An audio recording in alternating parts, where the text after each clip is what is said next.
ఇప్పుడు నేను చెప్తున్న ఈ 2-3 వంటగదిలోంచి ఇమ్మీడియట్గా తీసి బయట పడేయకపోతే మనల్ని తీసుకెళ్లి హాస్పిటల్ బెడ్ మీద పడేసేది ఖాయం అంటున్నారు. నేను చెప్తుంది కాదు.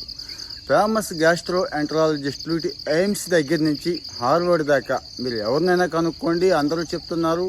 రీసెంట్ రిపోర్ట్స్ వస్తున్నాయి కాబట్టి చెప్తున్నానండి. ఏ ఫేమస్ రిపోర్ట్స్ వచ్చినా మనం చెప్పుకుంటున్నాం కదా.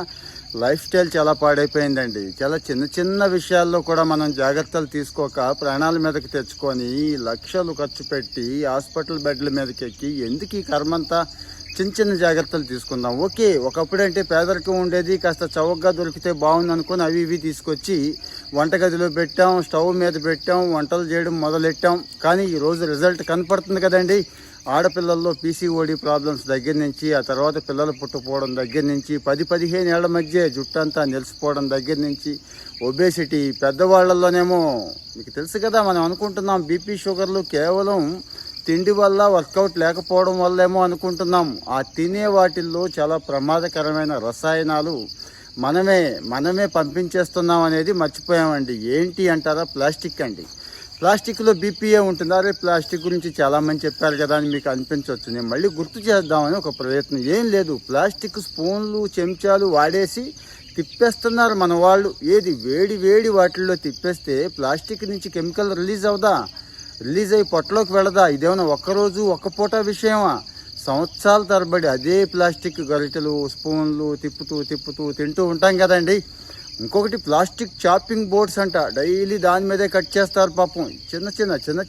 చిన్న ప్లాస్టిక్స్ కూరగాయల్లోకి వెళ్ళిపోయి, పొట్టలోకి వెళ్ళిపోయి ఎంత ప్రమాదం తెస్తుందో తెలుస్తుందా? అంటే లాంగ్ రన్ గురించి చెప్తున్నానండి నేను మీకు. ఆ ఒక్క రోజుకి ఏం కాదు, సంవత్సరాల తరబడి ఎంత ప్లాస్టిక్స్ తీసుకుంటే మన శరీరం ఏమైపోవాలి ఆలోచించండి.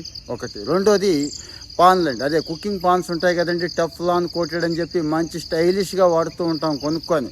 మనసొప్పదు పాపం. 500-1000 పెట్టి కొంటాం కదా, దాని పని అయిపోతూ ఉంటుంది. అయినా మనసొప్పదు. అంటే గీతలు పడిపోయి ఉంటాయి. అంటే దాని అర్థం ఏంటి? పిఎఫ్ఏ అని చెప్పి ప్రమాదకరమైన రసాయనాలు ఉంటాయి ఇక్కడ. ఆ పిఎఫ్ఏ టెఫ్లాన్ కోటింగేనండి, వేరే ఏం కాదు. అది కూడా లోపలికి వెళ్ళిపోతుంది. దీర్ఘకాలంలో బీపీ, షుగర్లకి, ఆడవాళ్ళలో అయితే పిల్లలు పుట్టకపోవడానికి ఇంకా చాలా ఉన్నాయి. నేను మరీ ఎక్కువ చెప్పేస్తే భయపడతారని చెప్పి 2-3 జబ్బుల గురించి చెప్తున్నాను. అంటే లైఫ్ స్టైల్లో చాలా చేంజెస్ చేసుకోవాలి. నా సలహా చక్కగా చెక్కే వాడుకోండి, పోర్సిలిన్ వాడుకోండి, గాజు వాడుకోండి. స్టీల్ చౌకే కదండి, ఈరోజు బాగా చౌకైపోయింది. స్టీలు వాడుకోండి. అంతే తప్పించి ఎందుకు ఈ లేనిపోయిన దరిద్రాన్ని తెచ్చుకొని పెట్టుకోవడం? అంటే ఫేమస్ స్టడీస్ చెప్తున్నాయి కాబట్టి చెప్తున్నాను. ఇంకా ఇలాంటివి చాలా ఉన్నాయి. ఫాలో అవుతూ ఉండండి. మన వాళ్ళకు కూడా షేర్ చేయండి, కామెంట్ చేయండి.